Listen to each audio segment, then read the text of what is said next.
नमस्कार, प्रणाम। मैं शिवम कुमार, समस्तीपुर जिला हसनपुर प्रखंड ग्राम पंचायत राज दूधपुरा के दुर्गा स्थान 2023 के इस वर्ष मेला के अध्यक्ष।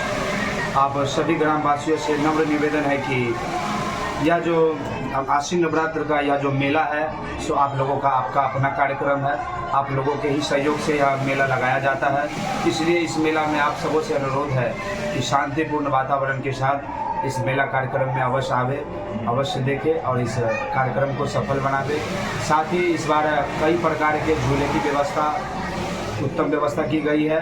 आप सबों श्रद्धालुओं से अनुरोध है कि इस दुर्गा पूजा के कार्यक्रम को आप लोग शांतिपूर्ण वातावरण के साथ इस मेला को संपन्न करें। आप सभी ग्रामवासियों से नम्र निवेदन है कि यह जो आश्विन नवरात्र का यह जो मेला है सो आप लोगों का आपका अपना कार्यक्रम है।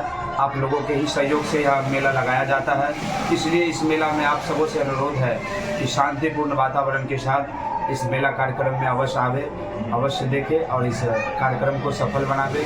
साथ ही इस बार कई प्रकार के झूले की व्यवस्था, उत्तम व्यवस्था की गई है। आप सबों श्रद्धालुओं से अनुरोध है कि इस दुर्गा पूजा के कार्यक्रम को आप लोग शांतिपूर्ण वातावरण के साथ इस मेला को संपन्न करें। धन्यवाद।